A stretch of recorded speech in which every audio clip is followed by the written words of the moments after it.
Welcome back. We continue to follow an historic day on Capitol Hill and a divide among the GOP after Kevin McCarthy was ousted as Speaker after a vote of 216 to 210. Joining us now is a member who voted against the move to oust Speaker McCarthy, Pennsylvania Congressman Dan Meuser. Congressman, thanks for joining us this morning. I know you've been very busy. Walk us through yesterday from your perspective. Good morning, Allison. Well, yesterday, unfortunately, was a very historic day, but I think for all the wrong reasons. It was not a day of productivity. It wasn't even a day of neutrality. It was a day that set us back. We had 8 members of the Republican caucus that decided to side with all of the Democrats and oust Speaker Kevin McCarthy, which everybody knows at this point. But the reasons behind it are, we could go on all day. Vendettas and promises broken, supposedly, most of which were platitudes. I really never heard anything specific. But you know what? We need to move on. We've got now to get a new speaker. We need to come together as well as we possibly can. Hopefully, they don't continue to be rebels without a cause, because I, for one, don't know what their cause was. We were in a very good position, our Republican conference, to advance in the manner that we can. One thing, Allison, I'd like to hope we talk about is the expectations that people have of a majority-controlled House of Representatives. We got to remember, Biden is in the White House, Schumer runs the Senate. There's all that much, people like to say Congress controls the purse strings, but right now, all that huge excessive spending from last year and the year before is what's being spent now. Government can't even spend money quickly.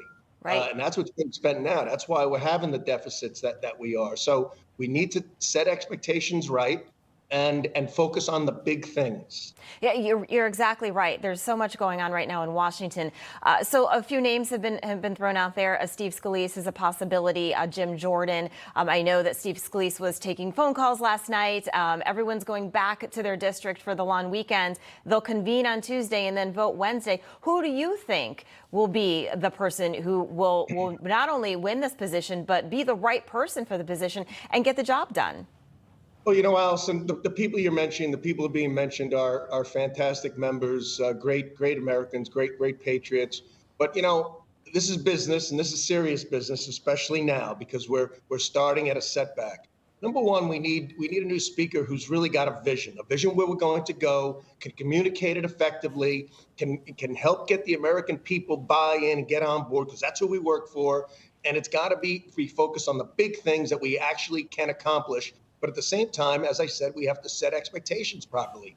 We need to expose the border even further. We need to bring Mayorkas in for impeachment since he's willingly not enforcing the law. We need to stop the fentanyl. We need to have the American people understand what level of spending we can cut and why it's so important that we win the White House and the Senate moving forward. But we need vision. We need moral fortitude in our speaker. Kevin McCarthy had the moral fortitude. I'm actually referencing some in the 8 that quite frankly that characteristic is very questioned. Yeah, we need somebody who can win, and I certainly think the Steve Scalises, the Jim Jordans, 2 great people, and they could probably be the leading candidates. We're going to have Congressman Tim Burchett on. He was one of those who voted to oust Kevin McCarthy. Just a question for you, sir, because I know everyone's going home, and Rob and I have been talking about this all morning. Why are they waiting? Because a lot of people say this is a big concern right now because everything has stopped in the House. Why are they waiting until next Wednesday to vote? Why not just work through the week, work through the weekend? And Allison, by the way, Tim Burchett's a real good friend of mine. We certainly disagreed on this issue over the last couple of days, but that's just it. We are friends, and we respect each other, so we are going to come together. The chaos, I think, and I hope, is over.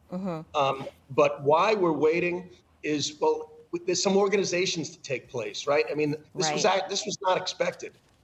Patrick Henry, the pro temp. He's organizing. He's a highly organized guy, very effective.